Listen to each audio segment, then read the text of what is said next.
हिंगोलीतल्या कयाधू नदीला पूर, परिसरातले रस्ते आणि शेती पाण्याखाली, तर नांदेडच्या अर्धापूर तालुक्याला अतिवृष्टीचा तडाखा, दोरीच्या साहाय्याने नागरिकांचा जीवघेणा प्रवास।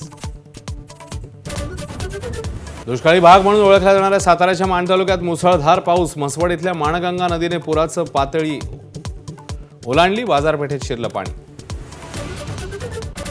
धाराशिवमध्ये आरणी नदीवरून जाताना शेतकरी थोडक्यात बचावले, पुराच्या पाण्यातून वाहून जात असताना पोहता येत असल्यानं वाचला जीव।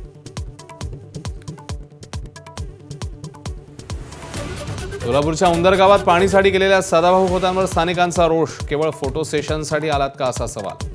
रोष पाहता सदाभाऊ खोत यांनी घेतला काढता पाय।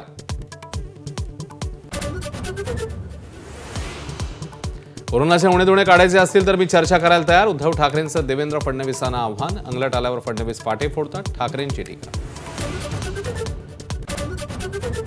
बीडमधील ओबीसी मेळाव्याला जे ओबीसी नेते जाणार त्यांच्या स्थानिक स्वराज्य संस्थांच्या निवडणुकीत सीट्स पाडणार, मनोज जरांगेंचा थेट इशारा। सर्व नेते अजित पवार पुरस्कृत असल्याचाही दावा।